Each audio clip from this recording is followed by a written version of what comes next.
Baik, masih lagi bersama kami dalam Selamat Pagi Malaysia. Untuk segmen seterusnya ini, Zaliha, kita akan bercakap mengenai penyakit cegahan vaksin dan bagaimana situasi semasanya dan bagaimana untuk kita mencegah ataupun menangani penyakit cegahan vaksin ini.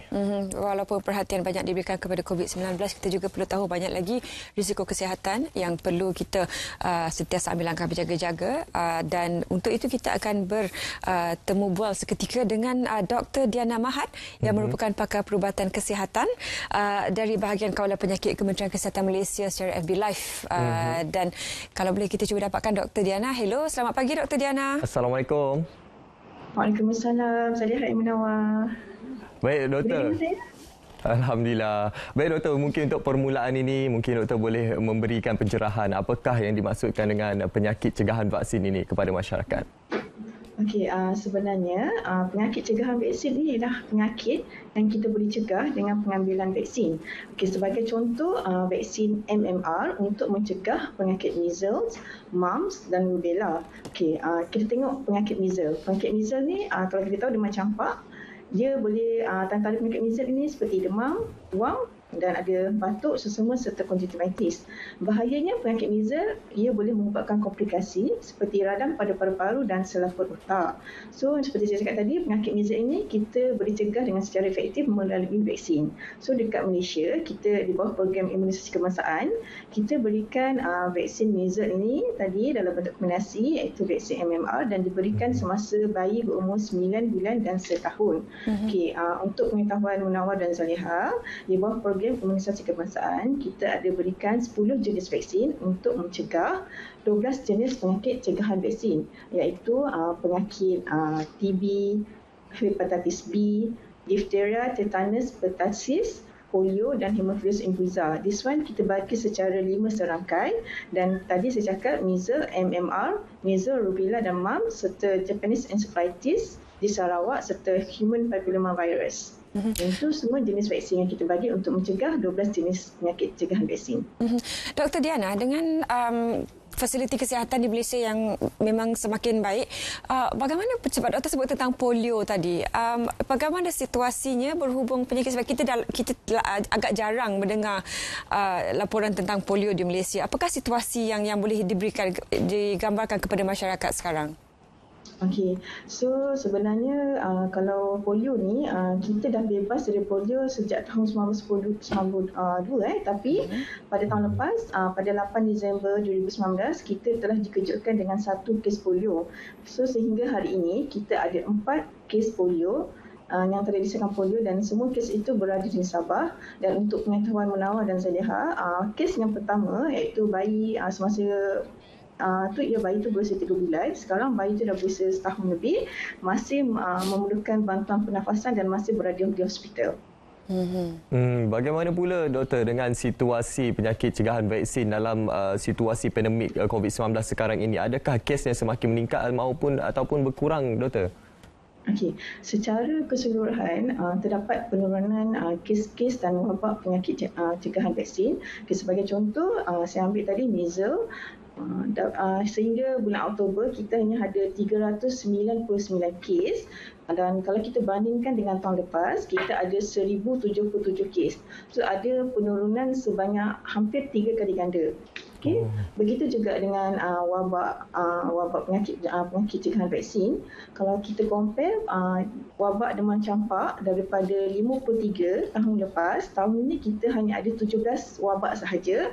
So turun lebih kurang 3 kali ganda. Okay, kalau macam kita tengok wabak lain, wabak chickenpox ataupun cacar air, lagi banyak turun daripada 174 kepada 59 wabak saja, hampir 3 kali ganda. Okay. So kebanyakan penyakit cegahan vaksin ini menunjukkan penurunan. Dr. Diana, pandangan peribadi doktor kalau boleh juga dikongsikan, barangkali juga bentuk saranan kepada masyarakat. Kita tahu sekarang dengan kebebasan untuk berkongsi pendapat, makin lantang sebenarnya golongan yang enggan mengambil vaksin. Dan bagaimana ini memberikan impak kepada masyarakat dalam jangka panjang? Okey, sebenarnya kita memang mengambil vaksin ni tak wajib, tapi kita menggalakkan sebab kita tahu vaksin ni dia bertindak sebagai melindungi dan langkah pencegahan. Maksudnya macam sekarang kita tahu kita ada penyakit COVID-19 tapi kita tidak ada vaksin untuk mencegah penyakit COVID-19. Tapi untuk penyakit-penyakit yang 12 jenis penyakit tadi, kita tahu ada cara yang efektif, cara yang berkesan untuk mencegah penyakit tersebut. So yang iaitu menggunakan vaksin. So kita ambil vaksin untuk mencegah kita mendapat penyakit tersebut ataupun untuk mengurangkan komplikasi penyakit tersebut. Sebab tu kita galakkan masyarakat kita ataupun di sana untuk mengambil vaksin. Baik, apa antara isu ataupun cabaran utama di bawah pihak Kementerian Kesihatan Malaysia, Doktor, dalam usaha kita untuk meneliti usaha pencegahan dan juga kawalan penyakit pencegahan vaksin ini? Okey, kalau pasal isu ni sebenarnya semasa tempoh PKP ni kita dapati masyarakat ataupun ibu bapa dia bimbang untuk keluar dan kerana mereka risau akan dapat jangkitan COVID-19. Ini menyebabkan ada risiko dalam gangguan dalam program imunisasi pembesaraan di mana kanak-kanak serta bayi tidak datang ke klinik.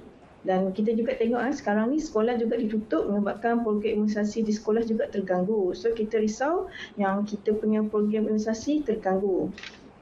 Okay. So ini menyebabkan kalau kita tahu bila baby tersebut atau kanak-kanak tersebut tidak mendapat vaksin, dia kanak-kanak tersebut lebih terdedah kepada bakteria atau virus yang berbahaya. Okay. So sebab itu dia lagi senang untuk mendapat penyakit. So, kita risau sebab tu kita nak kita tak nak perkara ini berlaku lah.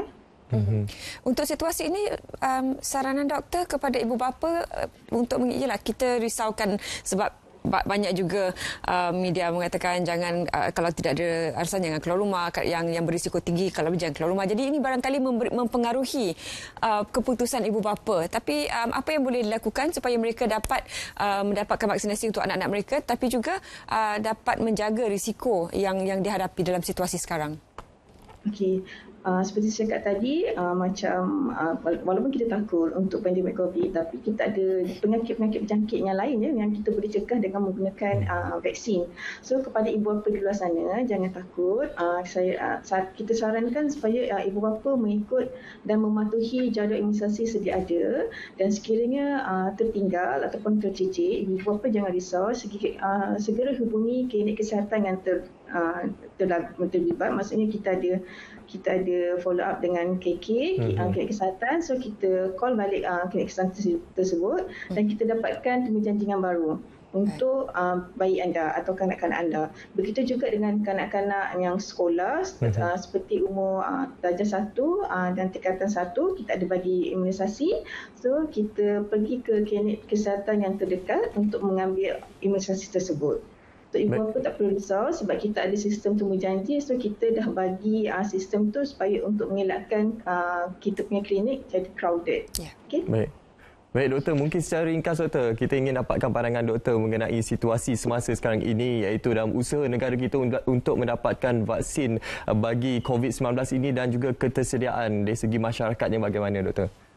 Okey, untuk vaksin COVID-19 sehingga 3 November hanya kita ada 155 jenis vaksin, tetapi hanya 10 saja jenis vaksin yang dalam fasa 3 untuk membolehkan kita untuk memilih vaksin. Kita tekankan isu keberkesanan, keselamatan dan kualiti vaksin. So di mana vaksin tersebut mesti memasuki fasa keempat. Baru kita boleh menilai keberkesanan, keselamatan dan kualiti vaksin tersebut. So untuk buat masa sekarang, tiada, yang saya cakap tadi, tiada lagi vaksin yang dalam fasa 4. Mungkin awal tahun depan kita boleh lihat mungkin ada. Itu sesuatu yang tak pasti. Terima kasih Dr. Diana kerana sudi meluangkan masa bersama kami pada pagi Ahad ini dan juga pasti terima kasih kepada semua barisan hadapan kita yang juga bertugas sepanjang masa untuk memastikan keselamatan rakyat Malaysia. Assalamualaikum Dr. Terima kasih. Assalamualaikum. Baik, kita nak ke Kedah seketika.